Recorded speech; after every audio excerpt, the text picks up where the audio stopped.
My name is Ryan Carter. I'm 32. I design bridges for a living. Steel, concrete, geometry held together by physics and precision. I calculate wind shear, seismic loads, the exact point at which something will buckle under pressure. Funny thing is, I never calculated how much emotional weight a 17-pound ginger cat could carry, or how easily I'd collapse under it. This isn't just about a pet. This is about the last living piece of a life I thought I'd built with someone. And how, when everything else crumbled, she tried to keep the one thing that still felt like home. Leo came into my life during my second year at Cal. I found him shivering under a dumpster behind a taqueria in South Berkeley, one eye crusted shut, ribs visible beneath patchy fur.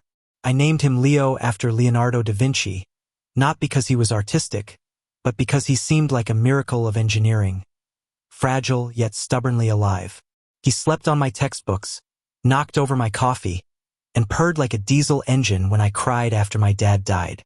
He was there through grad school, my first apartment, my first real job, and every late-night panic about whether I was doing life right.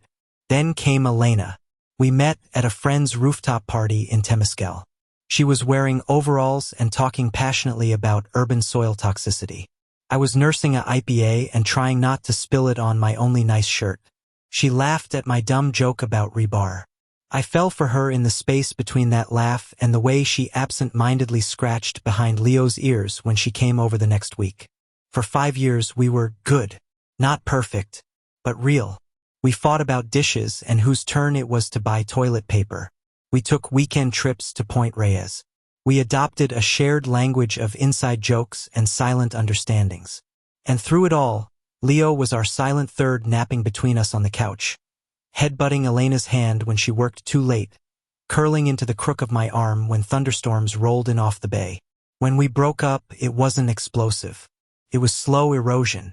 She wanted to travel, to find herself, after her nonprofit grant fell through. I wanted stability, roots, maybe kids someday. We tried long distance for a month. It didn't work. So one rainy Tuesday in March, we sat on our worn-out couch, the one we'd bought together at a garage sale in Alameda, and agreed it was time. "We'll stay friends," she said, eyes glistening. "Of course," I said, though I didn't believe it. "And Leo?" I asked. "He's yours," she said without hesitation. "He's always been yours." I moved out the next week. Took my books, my guitar, my grandmother's quilt. Left the couch, the dishes, the framed photo of us at Big Sur. But I took Leo, or so I thought. The first week at my new place, a tiny studio above a bike shop in Rockridge, Leo hid under the bed. Wouldn't eat, wouldn't purr. I called Elena in a panic. "He's not adjusting," I said. She came over that evening, calm and sure, made his favorite tuna mash, sat on the floor for an hour, murmuring to him. He finally crawled into her lap. When she left, he followed her to the door, meowing. "He's stressed," she said gently.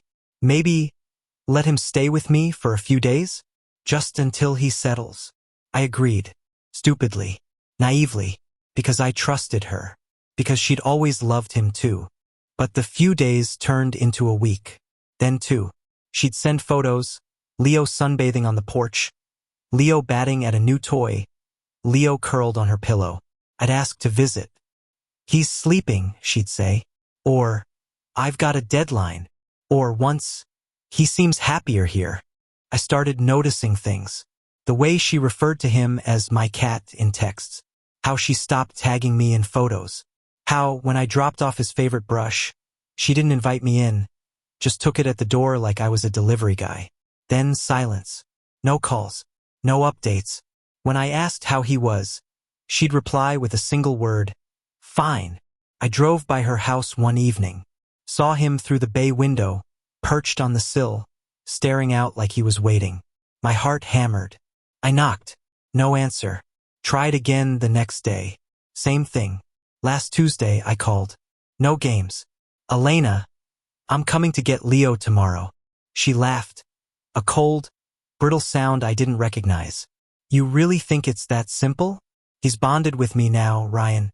He chooses me." "He doesn't get to choose," I said, voice tight. "He's not a rental." He's my family. He was our family, she shot back. And you walked away. I didn't sleep that night. Lying in my bed, staring at the ceiling, I kept hearing Leo's purr, the one he only made when he was truly content. Had he made it once since I left? Or had she rewritten his happiness in her own image? Friday came. I saw her Instagram story. Her and that pottery guy, clinking glasses at a wine bar in Temescal, captioned, "New Beginnings." She wouldn't be home for hours. I told myself I had every right. Legally, Leo was mine. Microchip, vet records, adoption papers, all in my name. But the law doesn't cover heartbreak. Or betrayal. Still, I went. I parked 2 blocks away. Walked slowly, like I was just out for a midnight stroll. The street was quiet. Fog rolling in from the bay. Her porch light was off. The back gate, the one we'd painted together last summer, creaked as I pushed it open. The back door. The damn latch had been broken for months. I promised to fix it. Never did. Now it gave way with a soft click. Inside, the house smelled like her. Lavender, bergamot, the faint tang of clay from her studio. And underneath it, Leo's scent. Warm fur, salmon treats, the dusty smell of his favorite sunbeam spot. I moved like a ghost through the kitchen, past the fridge where we taped a photo of Leo wearing a tiny pirate hat on Halloween, past the counter where she'd cried when her mom got sick. Every step felt like trespassing on a memory. Her bedroom door was ajar, and there he was, Leo, curled on her side of the bed, my side, once wrapped in the quilt we'd bought at that flea market in Oakland. He lifted his head when I entered, stared.